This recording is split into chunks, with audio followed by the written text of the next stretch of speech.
भक्ति को अंगा, भक्ति बीज फल कै नहीं, जो जुग जाए अनंत। ऊंच नीच घर और तरे, होए संत का संत। भक्ति का संस्कार नष्ट नहीं होता, चाहे अनंतों युग व्यतीत हो जाए। ऊंच नीच घर में जन्म लेकर भी वह पुनः संत का संत ही होता है। जय गुरुदेव जय जय गोविंद, जय गोविंद जय जय गुरुदेव, जय गुरुदेव जय जय गोविंद, जय गोविंद जय जय गुरुदेव। भक्ति बीज बिन से नहीं, आए पड़े जो झोल। कंचन जो इष्ठा पड़े, घटे न ताको मोल।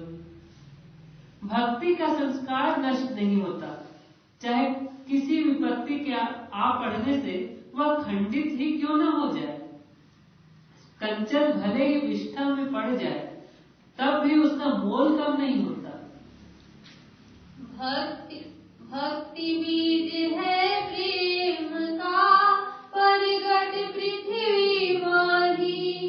कहे कबीर बोया घना, निपजय कोई ठाही। प्रेम बीज के रूप में भक्ति पृथ्वी में प्रत्यक्ष प्रकट है। कबीर साहब कहते हैं, मैंने भक्ति का बहुत बीज बोया है, बहुतों को भक्ति का उपदेश किया है, परंतु विरले ही मनुष्य के हृदय में भक्ति बीज उपज पाता है। भक्ति भक्ति बहु कठिन है, रति न चाले खोट। निराधार का खेल है, अधर धार को चोट। भक्ति का मार्ग बहुत कठिन है, इसमें रत्ती मात्र भी झूठ व बुराई नहीं चलती। यह तो निरालंब की साधना है, चूकने पर अधर धार की कठिन चोट लगती है। भक्ति भक्ति सब कोई कहे, भक्ति न जाने भेव। पूर्ण भक्ति जब मिले, कृपा करे गुरुदेव। भक्ति भक्ति हर कोई करता है, पर भक्ति के रहस्य को नहीं जानता। पूर्ण भक्ति तभी मिल सकती है जब यथार्थ गुरु भक्ति का बोध करा दे। भक्ति भक्ति सब कोई कहे, भक्ति भक्ति में फेर। एक भक्ति तो अजब है, एक है दमड़ी से। भक्ति भक्ति सब कोई कहते हैं, पर भक्ति भक्ति में अंतर है। एक परा भक्ति तो आश्चर्यजनक है, और एक अपरा शरीर संसार की भक्ति दमड़ी में सेर मिल जाने वाली तुच्छ भक्ति है। भक्ति भाव भादो नदी, सब ही चली घहराय। सरिता सोई सराहिए, जेठ मास ठहराय। भक्ति भादो महीने की नदी की तरह अक्सर सभी के हृदय में घहराती है, पर वही नदी सराहनीय है जो ज्येष्ठ मास में भी जल युक्त हो। उसी प्रकार भक्ति वही प्रशंसनीय है जो जीवन पर्यंत बनी रहे। भक्ति भेष बहु अंतरा, भक्ति भेष बहु अंतरा।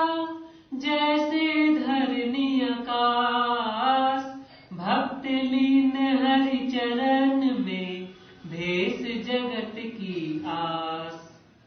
भक्ति और वेश में धरती और आकाश की तरह अंतर है।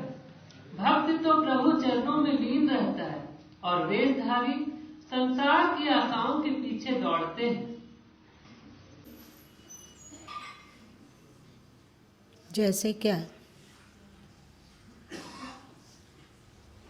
जैसे बाहर के वेशधारी दिखते हैं, ये हो जाए शिष्य शास्त्र। वे अपने आप को बहुत बड़ा संत सिद्ध करने के लिए अजीब तरह की जटा, चाहे गले में बहुत तरह का माला, हाथ में बहुत तरह का माला और बहुत बड़ा सा तिलक। और वे यदि शुभ कार्य 2 पैसा करते हैं तो उसका वो चर्चा 200 पैसा करते हैं। और जो भक्ति हृदय होते हैं वे माला पहने हैं तो भी ठीक है और नहीं पहने हैं तो भी ठीक है। और यदि 200 पैसा श्रेष्ठ कार्य करते हैं तो दुनिया वाले मात्र 2 पैसा जान पाता है कि वे ये कर रहे हैं। यदि उनको कोई कहे कि आप इतने श्रेष्ठ कार्य करते हैं, आपका उपदेश ऐसा है, आपका ज्ञान ऐसा है, आपकी करतूती ऐसी है, आपकी सोच इतना महान है, इसे लोग जान नहीं पाते हैं, तो वे क्या कहते हैं?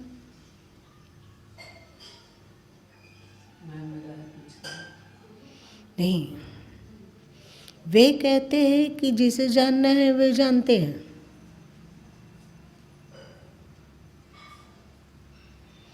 किसे जानना है? जिसके भाग में नहीं, ईश्वर को। ईश्वर को जानना है, ईश्वर जानते हैं। दुनिया में वाहवाही लूटने के लिए अथवा दुनिया में यश कमाने के लिए काम करना, ये मेरे स्वभाव के विपरीत है। इसीलिए रामकृष्ण परमहंस जी कहा करते थे कि भजन करो घर के कोने में अथवा वन में अथवा अपनी मच्छरदानी के भीतर छुपकर। और सरकार प्रभु कहा करते थे कि जो बुद्धिमान है वो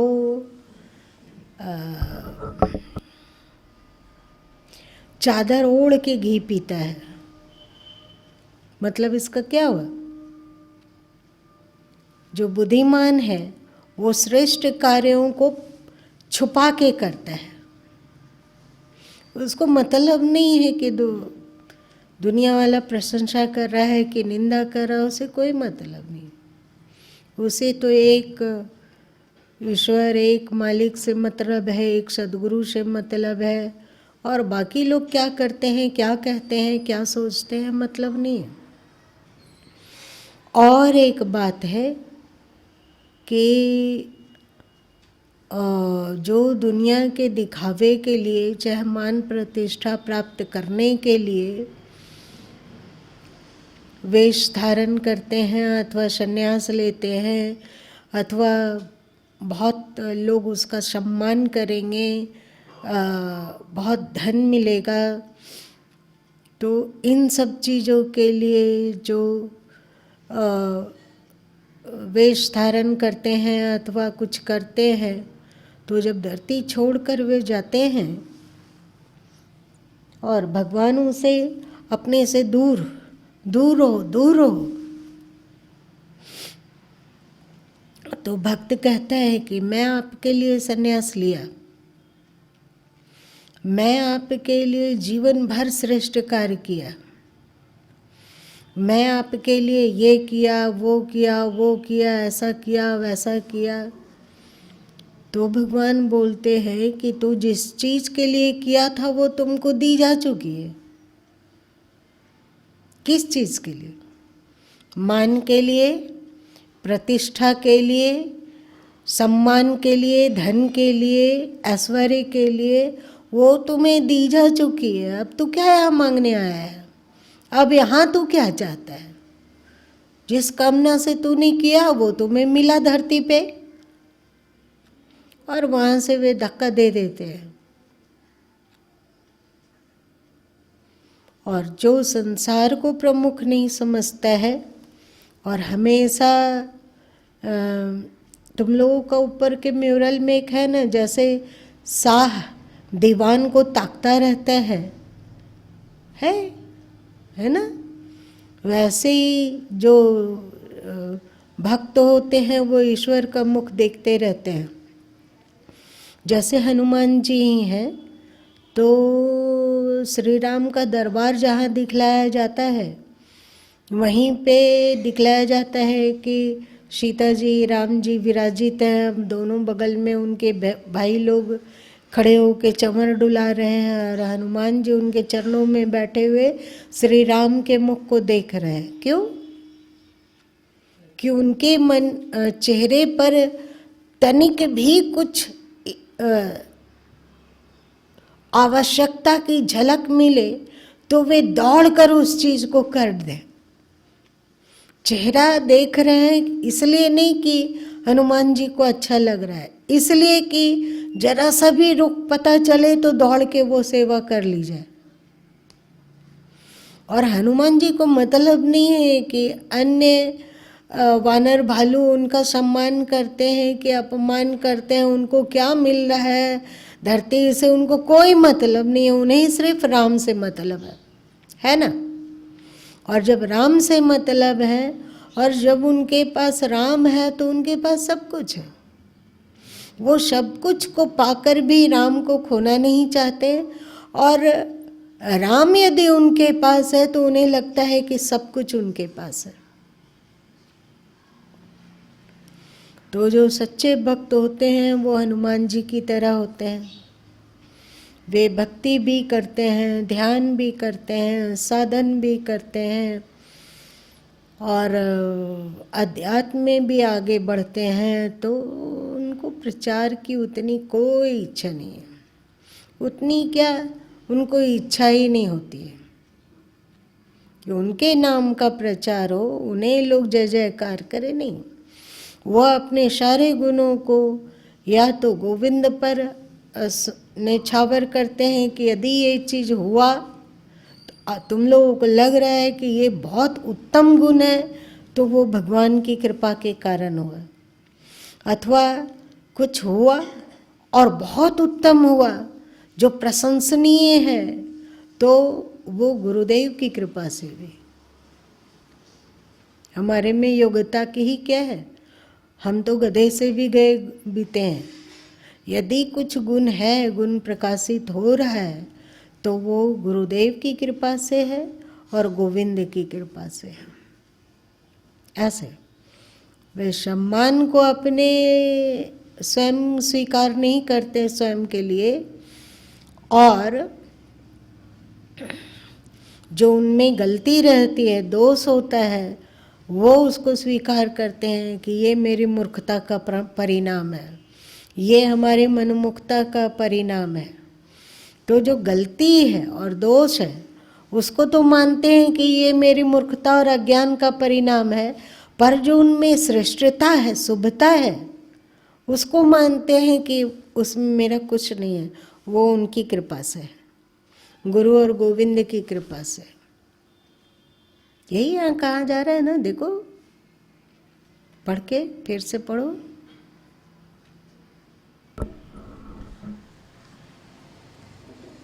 भक्ति और वेश में धरती और आकाश की तरह अंतर है। भक्त तो प्रभु चरणों में लीन रहता है और वेशधारी संसार की आशाओं के पीछे दौड़ते हैं। आशा, और सदगुरु साहब कह दिए, आशा एक राम की, दूजी आस निवार, दूजी आशा मारसी, जो चौपड़ में सार।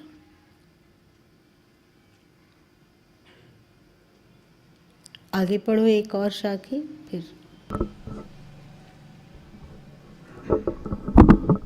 भक्ति महल बहु ऊंच है, दूर ही ते दरसार, जो कोई जन भक्ति करे, शोभा बरनी न जाए। भक्ति का महल बहुत ऊंचा है जो दूर से ही दिखता है।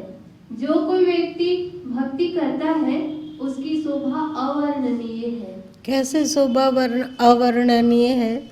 आगे चल के इसी साखी ग्रंथ में कहते हैं कि वे दूर से ही दिखते हैं कि संसार से उदासीन है, और शरीर की दुर्बलता बतलाती है कि उन्हें शरीर के पोषण के लिए अथवा शरीर को सजाने के लिए अथवा शरीर को श्रृंगारित करने के लिए कुछ आवश्यकता नहीं। यदि कभी मिल गया तो श्रेष्ठ वस्त्र तो वो भी ठीक है, और मिल गया पुराने दुराने वस्त्र तो वो भी ठीक है। श्रेष्ठ भोजन मिल गया तो भी वो भी बहुत अच्छा है, और रूखा सूखा मिल गया वो भी बहुत अच्छा है। भगवान का दिया हुआ सब कुछ स्वीकार है।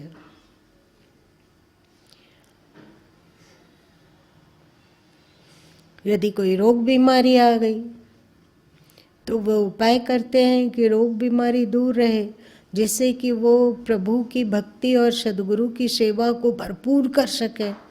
और यदि फिर भी उपचार करते हुए भी ठीक है तो चल प्रभु तेरी इच्छा पूरी हो। जानते हो ईसा मसीह को जब सूली पे चढ़ाया जा रहा था तो ईसाई ग्रंथ उसको छुपा लिया, पर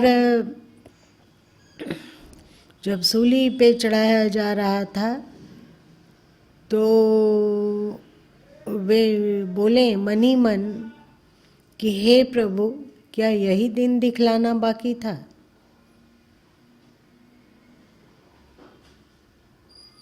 इसमें क्या है? शिकायत है ना, शिकायत है।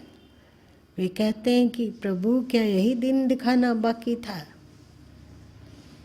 और जैसे ही ये उनके अंतस में उच्चारण हुआ वैसे ही वे अपने आप को धिक्कारे और बोले कि ये मैं क्या सोच रहा हूँ, ऐसा कैसे सोच लिया मैंने। ये जब जीवन उनका है तो वे ये दिन दिखलाएं या वो दिन दिखलाएं, सब अच्छा है। फिर भगवान से प्रभु से क्षमा मांगे और बोले हे प्रभु आपकी इच्छा पूरी हो, जो आपकी इच्छा। सूली पे चढ़ा देना आपकी इच्छा है तो वो भी बहुत अच्छा, और यदि फूलों के सेज पे बिठाना, सिंहासन पे बिठाना आपको अच्छा लगता है तो वो भी बहुत अच्छा।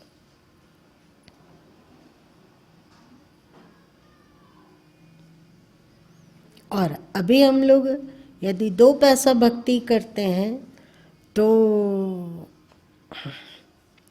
थोड़ी सी भी प्रतिकूलता में हम लोग 200 पैसा भगवान के प्रति शिकायत से भर जाते हैं। हम आपकी भक्ति किए और आपने क्या दिया हमें रिटर्न, ऐसा होता है ना। हम इतने दिनों से भक्ति कर रहे हैं, फिर हमें क्या मिला। और भक्त अपने भक्ति का सौदा नहीं करते हैं।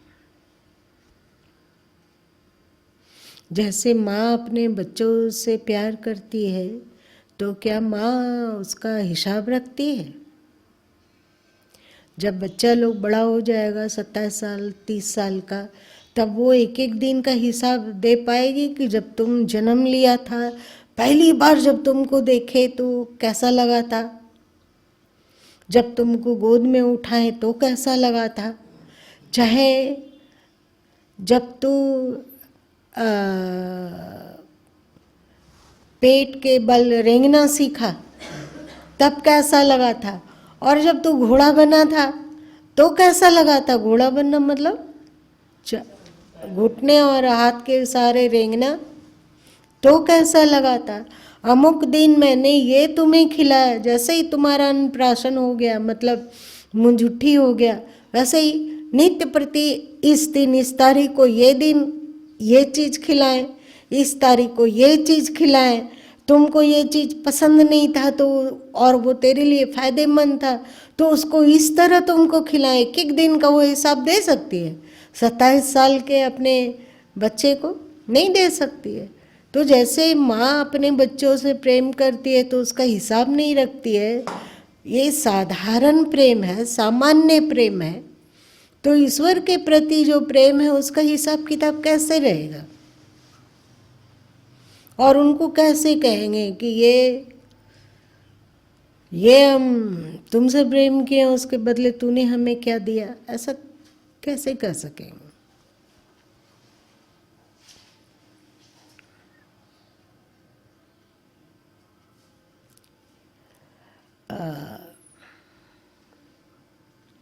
इसी के आगे एक साखी होना चाहिए कि मन अनमना है और शरीर